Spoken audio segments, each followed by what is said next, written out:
On ne peut comprendre l'histoire de la Seconde Guerre mondiale sans en comprendre l'histoire de ses armes. Cette phrase, je l'ai entendue il y a quelques années, dans la bouche d'un historien. Elle lui semblait fondamentale. Je n'avais alors pas compris ce que cette invitation à étude voulait dire. Je vais vous donner quelques exemples.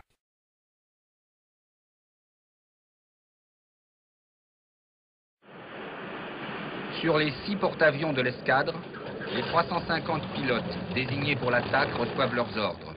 Bombarder et écouler les cuirassés et les porte-avions américains de Pearl Harbor. Voici ce que l'on nous raconte du tout début de la guerre américano-japonaise, l'histoire officielle. Maintenant distant de 400 km.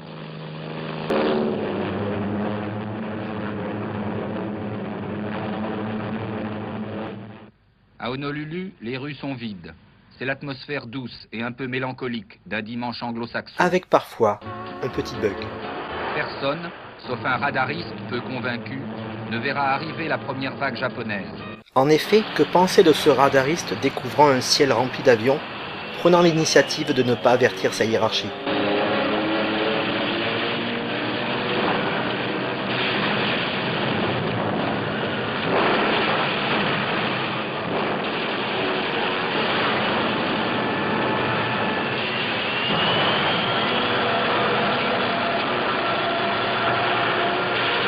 Ces images, nous les connaissons. Ce sont celles de la destruction de la flotte de Pearl Harbor. La suite, c'est le discours de Roosevelt. Yesterday, December 7th, 1941, a date which will live in infamy. The United States of America was suddenly and deliberately attacked. No matter how long it may take us to overcome this premeditated invasion, the American people in their righteous might will win through to absolute victory. Tout ceci est-il la vérité, ou simplement ce que les vainqueurs veulent faire croire au peuple? Le Japon s'est-il vraiment préparé à envahir les USA, qui eux auraient été totalement pris par surprise? Et que penser de ce discours de victoire totale, alors que rien n'est prêt, face à un ennemi belliqueux et longuement préparé? Le B-29 étant l'arme qui a permis aux Américains de gagner la guerre contre le Japon, j'utilise ici les éléments de la vidéo, les ailes de légende, le B-29. Ce sont les problèmes particuliers posés par le Pacifique qui ont amené les Américains à concevoir le B-29. Le B-17 et le B-24 étaient de bons avions en Europe, mais les distances entre les bases et les objectifs étaient plus courtes. Le Pacifique posait d'énormes problèmes logistiques. Les militaires n'avaient encore jamais eu à prendre en compte un océan aussi vaste. Le B-29 était le seul appareil capable d'atteindre le Japon. Le 20e Bomber Command a été uniquement créé pour attaquer le Japon avec des B-29. Et que peut-on apprendre de la technologie de cet appareil, conçu pour attaquer le Japon? Les 4 gros moteurs du B-29 étaient à l'époque les plus complexes et les plus puissants jamais construits. Des Wright R3350 Radials, turbo-compressés, qui fournissaient 1650 chevaux.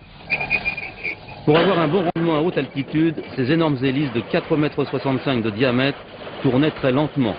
C'était un avion très spécial. Un petit calculateur de bord corrigeait le tir en fonction du vent, de la température, de l'altitude, de la vitesse et de l'éloignement de la cible. Avec la télécommande, les mitrailleurs ne souffraient plus du recul ni des vibrations de leurs canons. Il leur était plus facile d'acquérir et de tenir leur cible.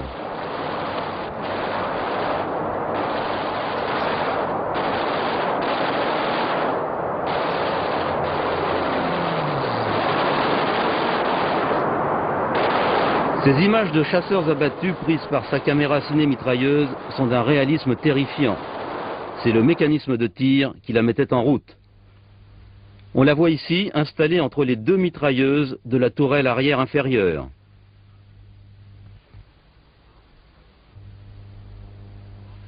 Pour des vols longue distance à haute altitude, la pressurisation est indispensable. Le profil circulaire de la coque du B-29 avait la résistance uniforme indispensable. Un régulateur automatique réglait la pressurisation.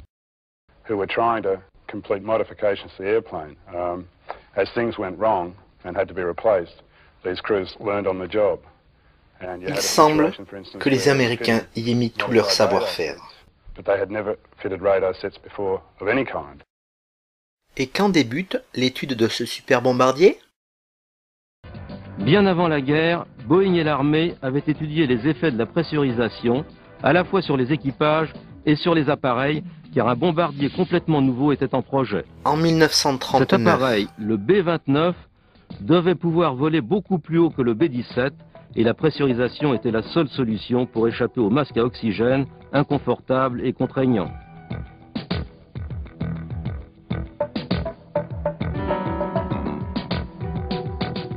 Le B-29 Super Fortress représentait une nouvelle génération de bombardiers capables de traverser le Pacifique.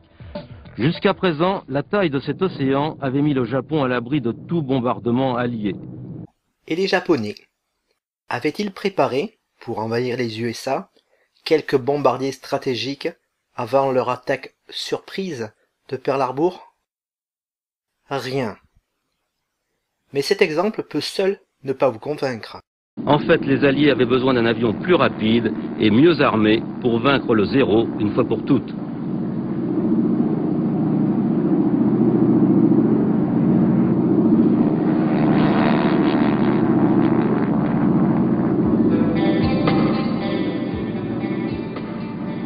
Cet appareil était déjà en cours d'étude, c'était le Corsair. Cela faisait un certain temps déjà que ce chasseur puissant avec une voilure en forme d'aile de mouette était étudié pour équiper la nouvelle série de porte-avions Essex. Encore un appareil, un chasseur cette fois-ci, spécifiquement étudié pour la guerre contre le Japon, et dont l'étude démarre bien avant l'attaque de Pearl Harbor, en 1938 cette fois-ci.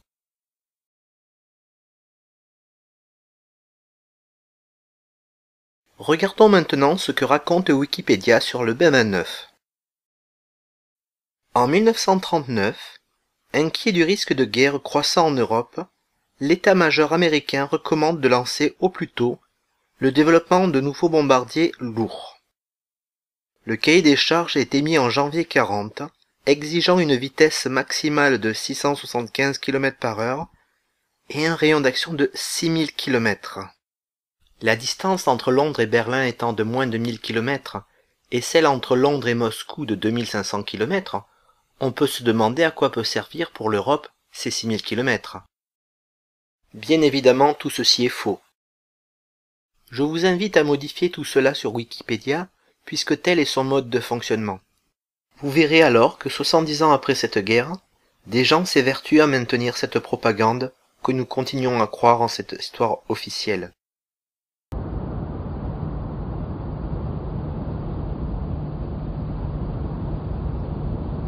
Nous voyons ici les B-29 en action. Ils massacrent des civils.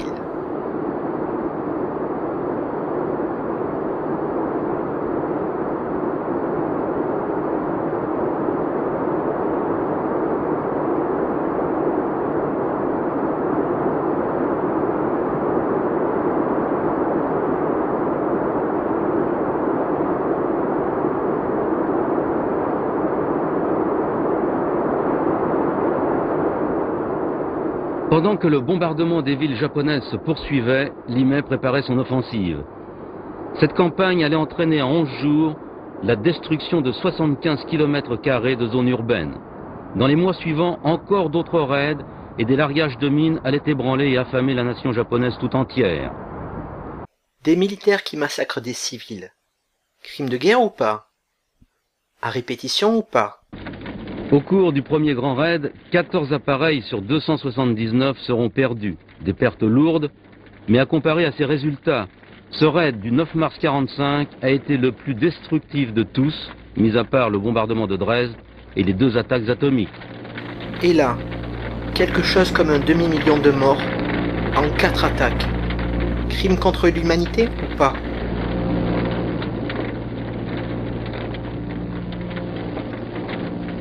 Cette nuit, des vents exceptionnellement violents avaient attisé le feu. Des courants ascendants faisaient prendre brutalement au B-29 plusieurs milliers de pieds d'altitude Leur fuselage était noirci par la fumée. Tokyo en feu était visible à 60 km de distance. Ce n'était pas Hiroshima, mais en une nuit, 40 km², le quart de Tokyo avait été détruit. Il y avait 1 million de sans-abri, 150 000 morts, blessés ou disparus. Et là, que penser de ces chiffres? En 1944, Tokyo, c'est 6,5 millions d'habitants. Un quart de la ville est rasé. Plus rien n'existe? Ne devrait-on pas annoncer 1,5 million de morts? C'est-à-dire un quart de ces 6,5? Regardez ce tableau, extrait de Wikipédia. Que montre la dernière colonne? Une irrésistible attirance par la campagne? Ce nom est probablement le plus connu de tous. Le 16 juillet 1945, des savants américains font exploser leur premier engin atomique. Moins d'un mois plus tard, un B-29 modifié allait transporter une bombe à uranium de 4400 kg au-dessus d'Hiroshima. After a photographing session that made us feel like a Hollywood premiere, we got off at about 3 o'clock in the morning, darkness, and headed for Iwo Jima, which we reached about sunrise. We made certain adjustments and tests on the bomb during that flight. We then headed for the Empire, and the weather improved as we went along. We felt that it was our lucky day, and we knew it was as we made the final approach toward Hiroshima, which the navigator hit right on the button. Bombardier took over, identified the target, and everything went with perfection not approached in the rehearsals. The bomb was finally released exactly at the designated hour, and the explosion occurred as planned. Je vous repasse plusieurs fois la fin de cette interview pour que vous puissiez lire le visage de cet homme à qui l'on a demandé d'exécuter ce massacre. Que lisez-vous sur son visage? De la honte, de la tristesse.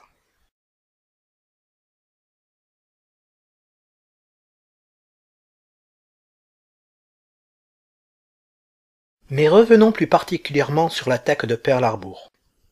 Pour savoir ce qu'il en est réellement, je vais m'appuyer sur deux vidéos.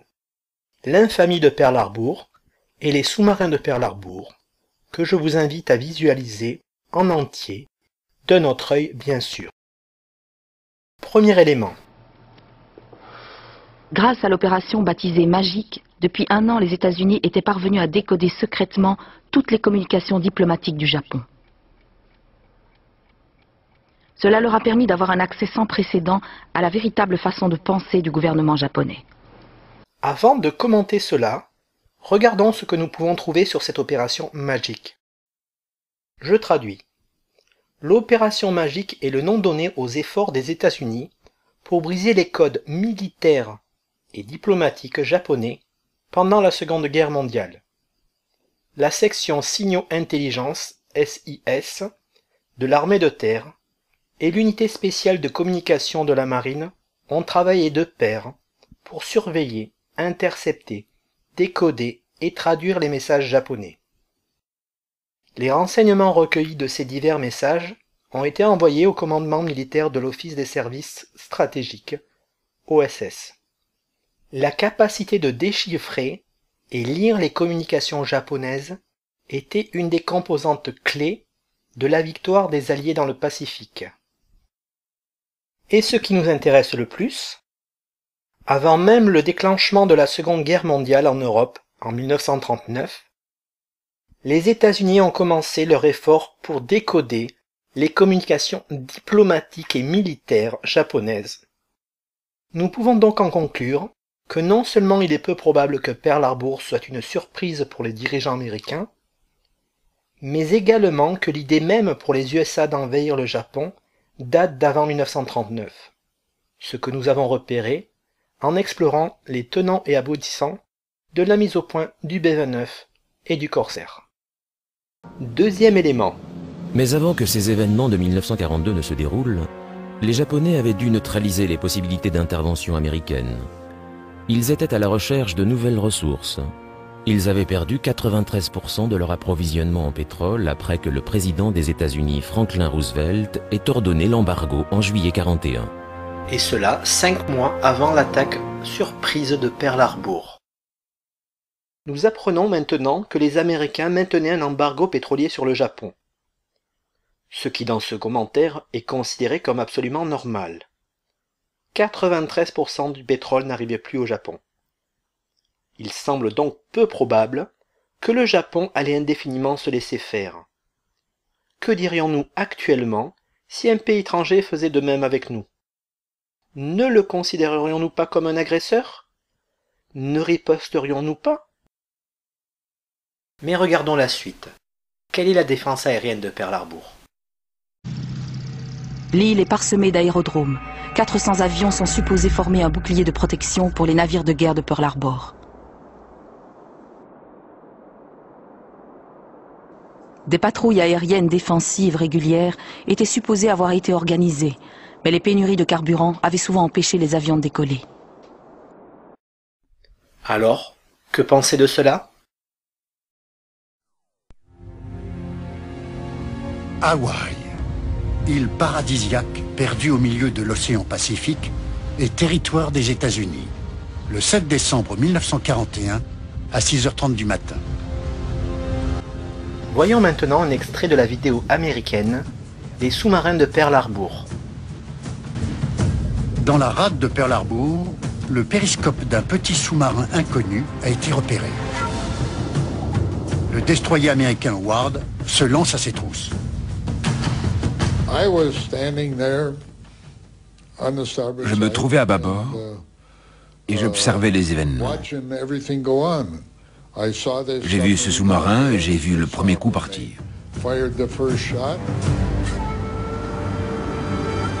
Le Ward a ouvert le feu. Certains d'avoir coulé le sous-marin, les soldats du Ward larguent encore quelques grenades sous-marines par précaution.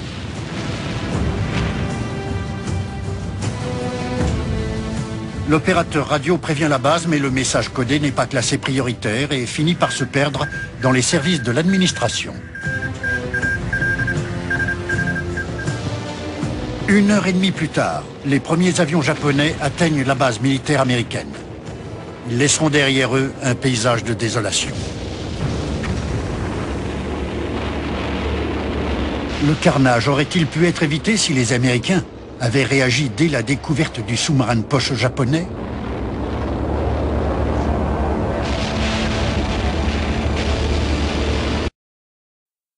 Et maintenant cette histoire de sous-marin, vous semble-t-elle crédible? Pensez-vous d'abord qu'un message codé puisse être perdu, alors même que les Américains ont beaucoup investi dans l'opération Magic? Pensez-vous, vu l'importance du message, que le destroyer n'aurait pas envoyé presque immédiatement un deuxième message à sa hiérarchie, si elle ne lui avait pas répondu? Pensez-vous qu'en temps de paix, un commandant de destroyer puisse prendre l'initiative de couler un sous-marin, sous le seul prétexte qu'il n'est pas américain? Bien sûr que tout cela n'a aucun sens.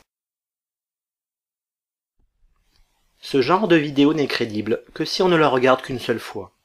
Et c'est précisément pour cela que certaines personnes vous invitent à revoir plusieurs fois la même vidéo. À passer du temps. La première fois, elle est crédible. La deuxième fois, le message perdu choque, puis, au fur et à mesure, les bonnes questions apparaissent, des impossibilités, des anachronismes, et les réponses suivent. Il me semble avoir réuni suffisamment d'informations pour comprendre que Pearl Harbor est un piège que les dominants américains ont dressé aux Japonais et à leur propre peuple. Cette attaque met le peuple américain devant le fait accompli. Ils sont en guerre. Cette attaque développe le patriotisme et beaucoup de jeunes Américains inconscients de ce qu'il se passe vont être volontaires pour la guerre et y perdre leur vie.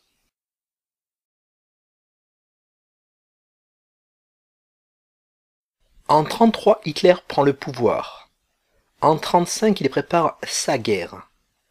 Cette phrase, je l'ai entendue à mes 18 ans en terminale. Ça allait tellement vite que je ne comprenais pas tout ce que cela voulait dire.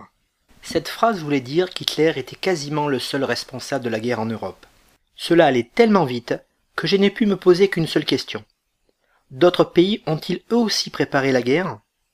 J'ai pensé aux services d'espionnage qui devaient renseigner chaque pays sur qui fait quoi, militairement parlant. J'étais incapable de me demander ce qu'a fait Hitler de 33 à 35, ni quel a été l'élément déclenchant son armement en 35. J'étais incapable de me dire comment puis-je être sûr de cette histoire puisqu'il n'y a plus de nazis. Voilà un élément de réponse.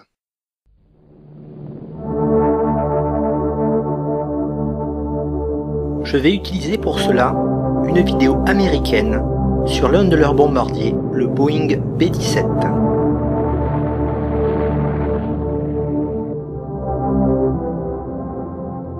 Chaque année, la forteresse volante est la vedette du meeting aérien de Harlingen au Texas. Le Boeing B-17 est plus qu'un avion, c'est une légende volante.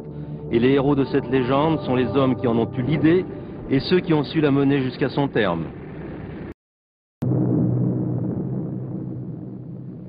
Début 1934, l'armée décide de remplacer son B-10 et lance un appel d'offres pour un appareil capable de transporter 2 fois plus sur une distance 2 fois plus longue.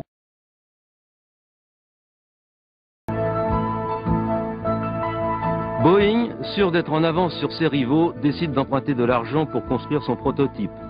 Par crainte de l'espionnage industriel, ce projet était gardé encore plus secret que les autres. Alors là, que comprenez-vous de cette remarque? Les autres projets étaient gardés secrets, mais celui-ci encore plus. Pourquoi? Pour quelle raison? Voyons la suite. Convaincu et certain de la supériorité de sa conception, Boeing ne veut pas vendre la peau de l'ours avant de l'avoir tué et prend 11 mois pour le construire.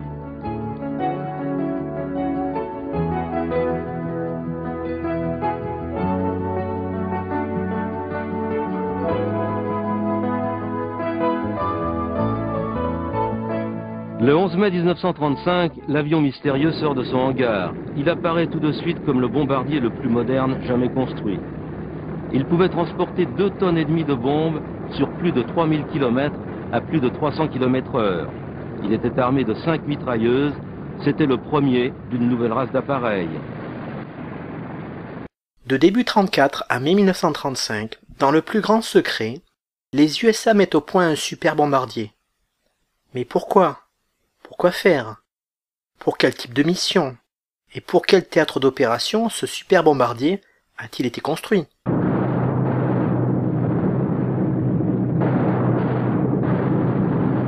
L'idée que les forteresses pouvaient atteindre leurs objectifs et ensuite rentrer sans problème péchait par excès d'optimisme. On avait oublié que pour réussir une campagne de bombardement, il fallait commencer par maîtriser le ciel. Ce bombardier a été conçu avec l'idée qu'il pouvait, avec sa douzaine de mitrailleuses de 12-7, en grand groupe, affronter une forte défense aérienne. Avec 1500 km de rayon d'action, ce bombardier a-t-il été prévu pour attaquer le Canada? Pour attaquer le Mexique? C'est bien peu probable. Ces deux pays avaient-ils une telle défense aérienne? L'armée américaine n'était-elle pas tellement supérieure à celle du Canada et du Mexique réunis qu'il soit nécessaire de construire ce super bombardier? Pour le Japon, il n'en avait pas l'autonomie. Il a été conçu pour être utilisé en grand groupe en Europe, et cela dès 1934.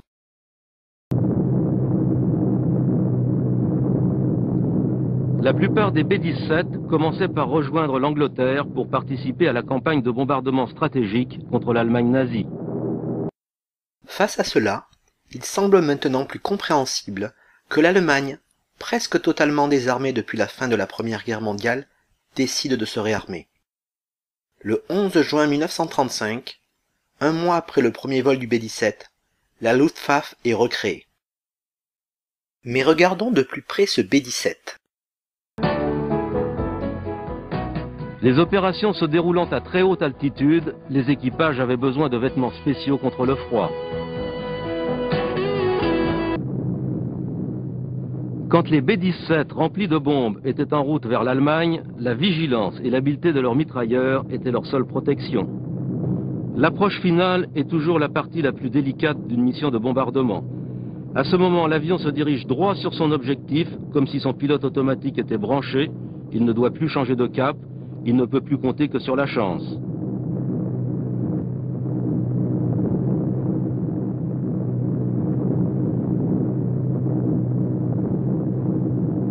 Sur ces images, on voit très bien comment se passait un largage de bombes par un B-17.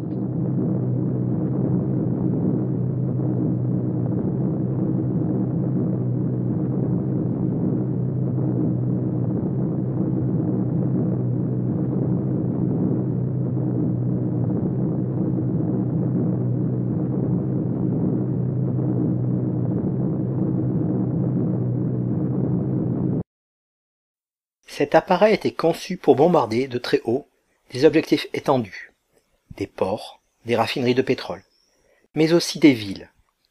Les Américains, contre toutes les lois de la guerre, l'utiliseront pour massacrer les populations civiles allemandes. Et les Allemands, avaient-ils des bombardiers stratégiques comparables à ce B-17 ? Le B-17 a été utilisé à Midway, Rabaul et dans bien d'autres batailles contre les Japonais qui, comme les Allemands, n'avaient pas d'appareil équivalent en termes de rayon d'action, de capacité de charge et de multiplicité d'usages. Pour quelles raisons n'en ont-ils pas utilisé? N'en avaient-ils pas la technologie? Ici nous voyons un Focke-Wulf 200, un quadrimoteur allemand.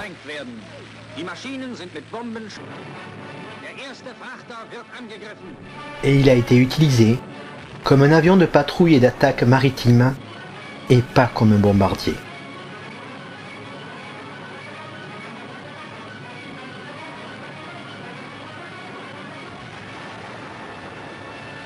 Notre très neutre source d'information, Wikipédia, tout renseigne sur cet avion. À une époque où l'Allemagne s'arme pour sa guerre, le seul quadrimoteur qu'elle conçoit l'a été pour une utilisation civile. Ses caractéristiques en termes de vitesse et de plafond opérationnel le prouvent. Plus tard, il sera transformé en avion de guerre. Alors que la non-belliqueuse démocratie américaine se retrouve finalement dès 1938 prête à faire des bombardements de surface pour un éventuel conflit européen. Les Alliés disposaient, outre le B-17 construit à plus de 12 600 exemplaires, du Handley Page Halifax, construit à plus de 6 000 exemplaires, du Avro Lancaster, construit à plus de 7 300 exemplaires, du B-24, à plus de 18 000 exemplaires. Il semble donc que la dictature allemande n'a pas pris l'initiative de la préparation de la Seconde Guerre mondiale. Il semble aussi que les démocraties anglo-saxonnes soient les seuls pays de cet immense conflit à s'être dotés d'armes de destruction massive et de les avoir abondamment utilisées pour massacrer les populations civiles de l'Axe. Y a-t-il vraiment adéquation entre ces systèmes et le nom qu'on leur donne? Que conclure? Que pour cette guerre entre le Japon et les USA, l'histoire officielle ne tient pas. Que nous n'avons qu'un son de cloche, celui du vainqueur. Nous pouvons en déduire que si ce que je raconte pour la guerre entre le Japon et les USA est exact, et je vous laisse le soin de travailler pour vérifier tout cela, alors il semble peu probable qu'il n'y ait pas d'autre domaine de l'histoire, de la Seconde Guerre mondiale ou pas, qui ne soit également faux. J'ai jusqu'il y a peu de temps pensé que les dirigeants des pays alliés n'avaient pas vraiment menti à leur peuple et à leurs descendants. Comment ai-je pu penser cela? Je savais pourtant qu'ils avaient bombardé de nombreuses villes allemandes et japonaises, ce qui est au minimum crime de guerre et bien évidemment des crimes contre l'humanité. Je l'ai cru, car c'est ce que l'on m'a raconté depuis que je suis né, y compris par mes parents. Petit, je regardais avec eux le film « Le vieux fusil », où j'apprenais l'horreur du comportement nazi. On y voit une centaine de morts dans une église, des civils massacrés gratuitement.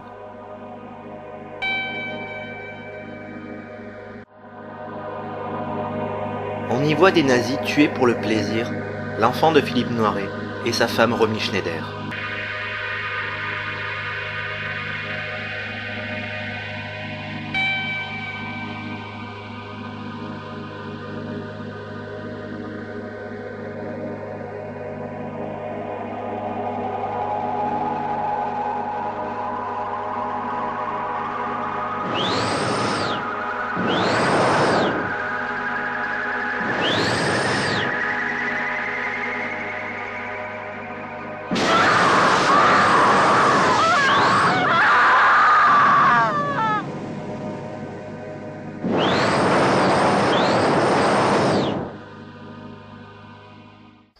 À la fin de ce film, Philippe Noiret, jouant le rôle d'un chirurgien, donc un individu particulièrement équilibré, devient fou à cause de la barbarie nazie.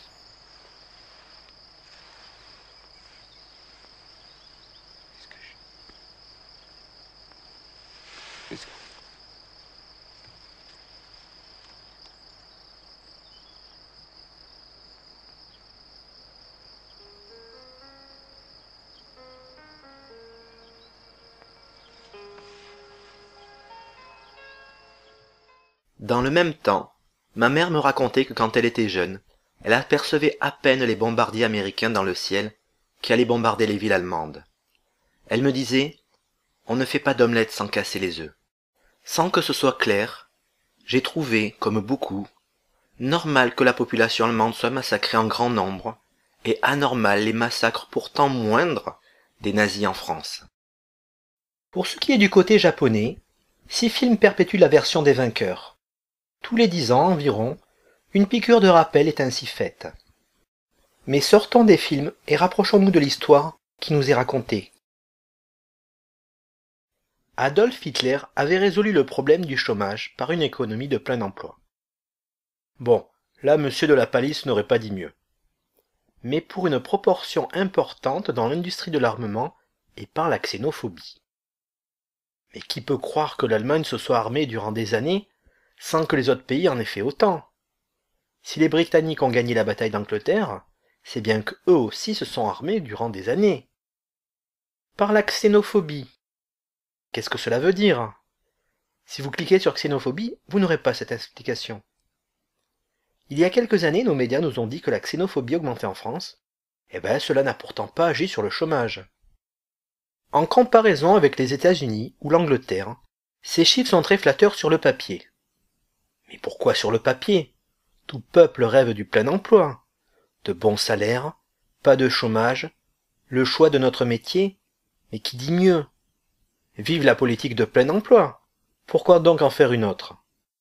Mais outre le surendettement de l'État qu'impliquait la politique de militarisation et de plein emploi, et là encore, notre pays n'est-il pas actuellement surendetté, sans armée et avec un fort chômage, dont la répartition en plusieurs catégories réduit artificiellement le taux?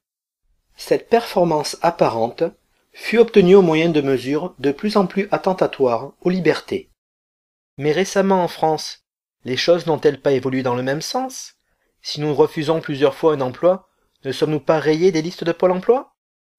Le 1er septembre 1939, c'est la fin de toute liberté en matière de choix d'un emploi. Mais c'est la guerre. Le peuple allemand est mobilisé.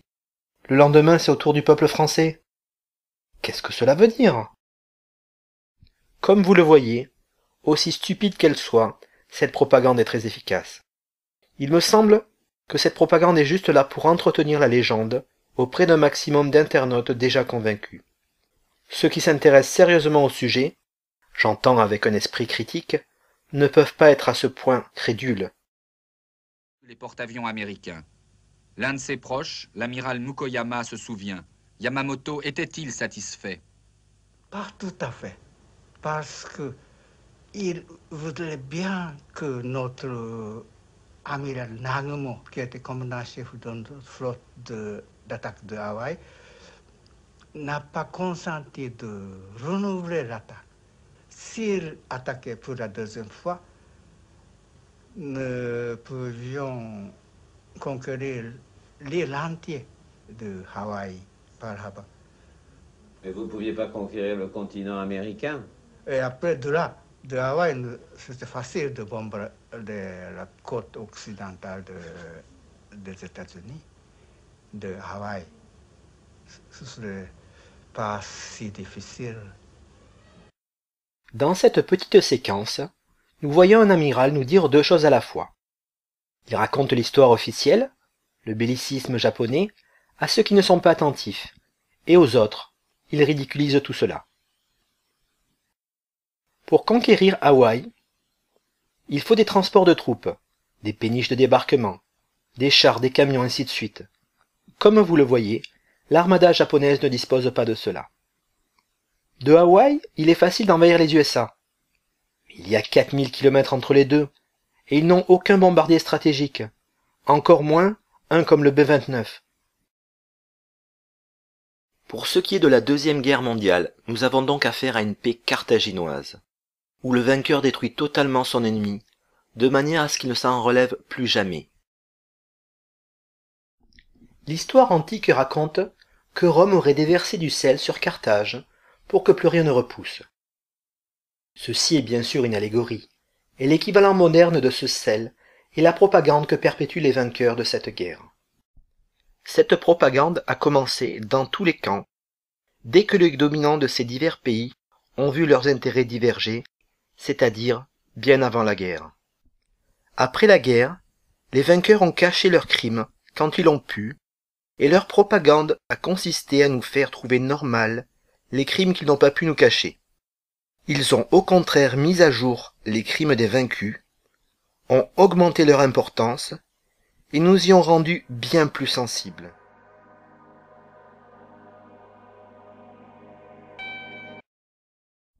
Ces systèmes ne se relèveront plus jamais, et nous ne verrons dès lors rien de mieux que la démocratie.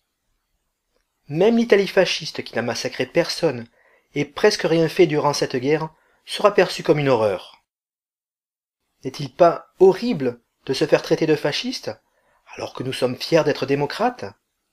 Tout ceci n'est pas très cartésien. Pour résumer cette guerre entre les USA et le Japon, la belle démocratie américaine a préparé sa guerre contre le Japon. Ceux qui la dominent, industriels et banquiers, ont menti à leur peuple pour qu'ils aillent se faire massacrer au Japon ou travailler gratuitement aux USA, et fort de guerre oblige. Ils ont massacré le peuple japonais, n'ont accepté de leurs ennemis qu'une reddition sans condition, ont occupé ce pays et l'ont transformé en une démocratie. La constitution japonaise a été écrite sous occupation. Ils ont transformé l'occupation militaire en une domination économique et politique. Les démocraties alliées et les pays vaincus, devenus eux aussi des démocraties, ont caché à leur peuple tout cela. Sans qu'il n'ait à souffrir de quoi que ce soit, les banquiers industriels américains ont profité durant 7 décennies de cette victoire. La non-dénonciation de la vérité prouve tout cela. Bon, eh bien c'est ici que les Athéniens s'atteignirent, car vous n'êtes pas en train de regarder une vidéo d'histoire. Vous êtes en train de regarder une vidéo sur ce qu'est un système appelé démocratie. J'aimerais que vous ayez en tête, pour la suite de cet exposé, que seuls les industriels et banquiers américains avaient un intérêt à faire la guerre contre le Japon. Et j'aimerais que vous ayez en tête le fait qu'il y a énormément de propagande autour de tout cela. Bon, alors comment fonctionne une démocratie? Tout en haut, nos maîtres, des industriels et des banquiers infiniment riches, quelques dizaines à quelques centaines de familles. Plus bas, leurs serviteurs, gouvernement, les principaux partis politiques et les médias dominants, télévision et radio. En dessous, nous, qui travaillons pour les premiers et sommes totalement crédules face à la pièce de théâtre que nous font les seconds. Prenons par exemple ces deux François français, François Hollande, président de la République, et François Pinault, industriel. Qui est le maître? Qui est le valet? Il suffit de remarquer que l'industriel est 10 000 fois plus riche que l'homme politique pour répondre sans ambiguïté à cette question. Mais nous pouvons aussi regarder pareille richesse, observer la quantité de Français au chômage ou proche du SMIC pour répondre à la question: Notre système est-il conçu par le peuple pour le peuple ou par les riches pour les riches? Bon, mais vous allez me dire, les politiques, nous votons pour eux, en liberté de choix, car nous sommes en démocratie. Quand on vote, c'est qu'on est en démocratie. Eh bien non. Regardez ceci. À gauche, vous voyez un temps de parole donné par le CSA, et à droite, les résultats des élections. Mis à part M. Bayrou, il y a une totale corrélation entre les deux. Le vote, c'est une arnaque. Ainsi, la démocratie serait détournée par le fait que nous votons statistiquement pour les candidats dont on parle le plus? Eh bien oui, les résultats statistiques sont là. Mais dans la pratique, c'est exactement la même chose.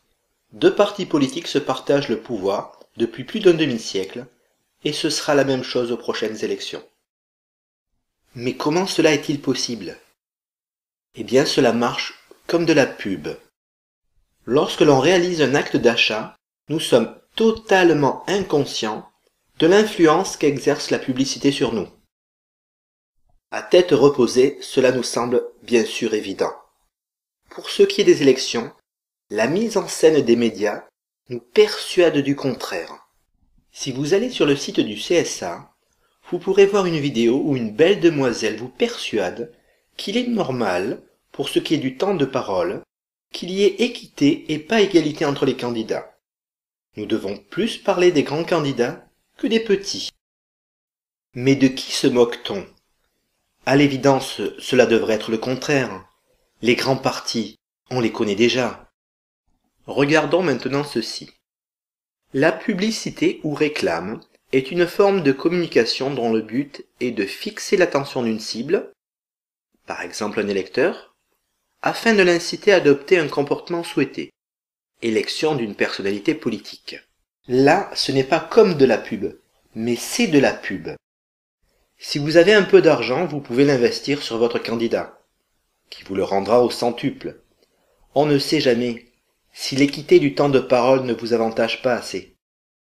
L'existence même de la publicité devrait nous convaincre de l'aspect non démocratique de notre système. Dans n'importe quelle interaction, elle avantage celui qui peut se l'offrir, celui qui a de l'argent. Elle ne correspond en aucune manière à un système organisé par le peuple, pour le peuple. Je reviens sur ce document car il n'est pas évident à comprendre. Si vous passez du temps sur le net, à vous instruire, à changer en fonction de ce que vous comprenez du monde, ce n'est pas le cas de tous. L'immense majorité des gens se forment leur opinion politique au travers de ce que racontent les médias. Ce sont eux qui votent en fonction du discours des médias, ce que montre ce document. C'est parce que nous ne pouvons changer tous ces gens que le vote, ce n'est pas la démocratie. Remarquons ici qu'il y a trois groupes. Les partis de pouvoir, que les médias nous présélectionnent. Les partis d'opposition, qui ne sont jamais au pouvoir, mais donnent le change. Les autres partis, négligeables et qui, sauf exception, le resteront. Si riche, vous étiez en relation avec vos semblables, vous contenteriez-vous, pour maintenir votre pouvoir, de financer qu'un groupe de partis, ou au moins canaliseriez-vous l'opposition en finançant au minimum ces deux groupes, les fronts compris. Vous voyez ici un lien entre milliardaires et le FN. Riche, vous pourriez également bloquer l'émergence d'un ou plusieurs partis, aux idées gênantes pour vous. Un ordre média dominant et hop, il n'en parle pas. C'est le cas de l'UPR, de M. Asselineau, ex-haut fonctionnaire et major de l'école polytechnique. Ce dernier est bloqué. J'ai d'ailleurs à ce sujet écouté une émission radio d'un journaliste qui indiquait qu'il ne connaissait pas ce monsieur et qu'il ne voulait pas le présenter au public. Une blague radiophonique. La création monétaire. Que dis-je? L'arnaque de la création monétaire. Vous trouverez sur le net beaucoup d'informations à ce sujet. Elles seront plus précises que ce que je raconte ici. L'argent a trois formes. Les pièces, les billets et l'argent écrit sur des comptes, stocké dans des ordinateurs. L'argent scriptural. Jusqu'en 1973, seul l'État, c'est-à-dire nous, pouvait créer cet argent. C'est un droit régalien. Si vous faites des billets, ou des pièces, vous irez en prison. Vous êtes un faux monnayeur. Depuis 1973, les banques privées, en toute impunité, ont le droit de faire cela. Regardons comment cela fonctionne. Nous supposons que vous empruntez 100 000 € à votre banque. On suppose un taux de 4% par an et un remboursement unique au bout d'un an. Tout cela pour bien comprendre le principe. On suppose que les réserves fractionnaires sont de 1/20, c'est-à-dire 5%. Pour 100 000 €, la banque n'a besoin de posséder que 5 000 €, c'est-à-dire 1/20 ou 5% de la somme. Elle inscrit sur votre compte 100 000 €, voilà la création monétaire. Un individu tape un 1, suivi de 5 zéros entrés sur un ordinateur. Et magie, vous disposez de 100 000 €. Au bout d'un an, vous remboursez le capital, les 100 000 € et les intérêts, 4 000 €. Les 100 000 € sont détruits, effacés, et avec seulement 5 000 €, la banque en encaisse 4 000. Elle a réalisé un bénéfice de 4 000 pour 5 000, c'est-à-dire 80%. Magique, 20 fois plus que les 4% initiales. 95% d'intérêts que vous avez payés l'ont été sur rien. Les 4 000 que vous avez payés proviennent eux de votre travail. S'il s'agit de découvertes bancaires, il n'y aura même pas de réserve fractionnaire. Les ordinateurs des banques géreront cela en quelques milliardièmes de seconde, et vous paierez 10 à 20% l'an pour cela. Regardons ce que nous raconte Wikipédia à ce sujet. Dans le système monétaire actuel, la monnaie est essentiellement scripturale.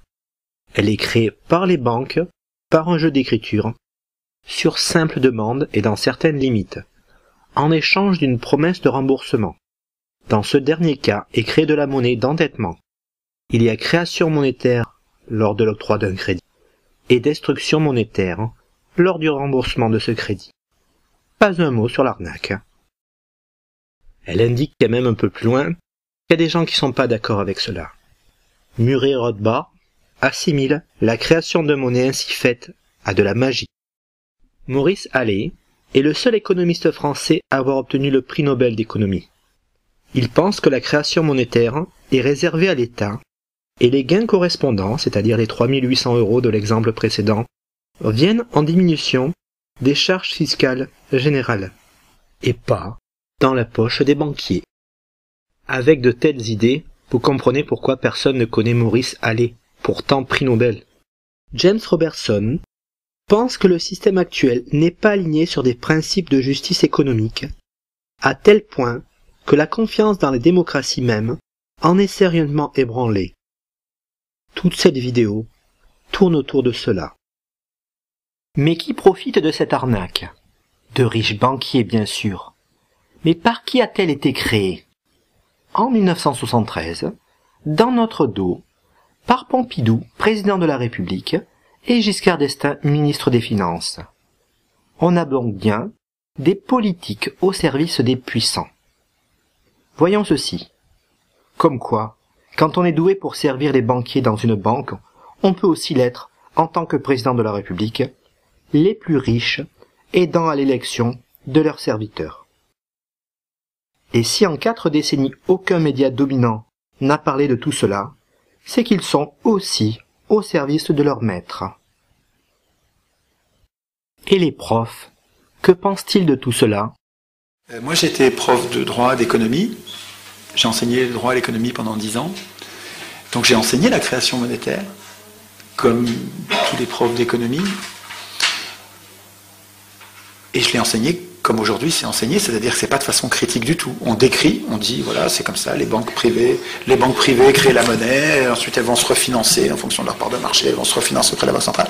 Et puis je passe à un autre sujet parce que quand on est à un cours d'économie, il y a plein de choses à voir, hein. Il y a pas que la monnaie, il y a le chômage, l'inflation, il y a plein d'autres choses. Ça m'a même pas effleuré, jusqu'à il y a 3-4 ans, ça m'a même pas effleuré de contester le système fondamentalement, structurellement, viscéralement, ça m'a pas effleuré d'être révolté. Et Frédéric Lordon, c'est un ami, c'est quelqu'un que j'aime beaucoup, avec qui on discute beaucoup, et qui me disait, quand je lui ai commencé à lui parler de création monétaire, en disant, mais c'est incroyable ce truc, quoi, les banques privées qui créent la monnaie, Frédéric me disait, mais enfin, tu tombes des nues, enfin, d'où tu sors, tout le monde sait ça, on apprend ça en première année de fac. Alors, c'est vrai qu'on apprend ça en première année de fac, mais on n'apprend pas à se révolter. On apprend en première année de fac que c'est comme ça, et c'est bien comme ça. Mais c'est pas pareil que si on l'apprenait en disant « Et qu'est-ce que vous en pensez ?» Parce que quand vous voyez comment ça marche la création monétaire, mais il y a de quoi descendre dans la rue et foutre le bordel, un bordel noir. Enfin, c'est incroyable. Et oui, même spécialistes du domaine, ils ont eu un peu de mal. Jusqu'à présent, vous avez vu pas mal de mensonges, de propagande et de manipulation. En voici 2 exemples sur la création monétaire. Les banques empruntent sur les marchés. Cette phrase, vous l'avez sûrement entendue. C'est un mensonge, tout simplement. Mais voyons ceci. La caisse d'épargne, la banque qui prête à ses clients locaux l'argent que leur confient ses clients locaux. Là, c'est une technique que nous n'avons pas encore vue. C'est indirect. Pendant que vous pensez à caisse d'épargne, ou à local, ou au lien entre les deux, passe à votre insu le fait que les banques ne créent pas d'argent. Cela va directement dans votre inconscient. Notez bien que c'est une publicité à la radio et que l'on est bien moins attentif en écoutant la radio qu'en regardant la télé. Les techniques de manipulation dépendent bien sûr du média. Je vous invite à repérer cette technique indirecte à la radio, car c'est plus facile qu'à la télévision. La dette de l'État. Jusqu'en 1973, lorsque l'État avait besoin d'argent, il le demandait à la Banque de France, qui le créait par simple jeu d'écriture. Il remboursait cet argent plus tard, et celui-ci était détruit toujours par simple jeu d'écriture. Cela se faisait sans intérêt. Lorsqu'il était nécessaire d'augmenter la masse monétaire, la Banque de France le créait et l'État l'utilisait pour la collectivité. Depuis 1973, il y a interdiction à l'État d'emprunter à la Banque de France. Sans trop entrer dans les détails, l'État emprunte depuis à des banques privées, c'est-à-dire avec intérêt, de l'argent créé pour partie par simple jeu d'écriture. C'est la même arnaque qu'avec nous.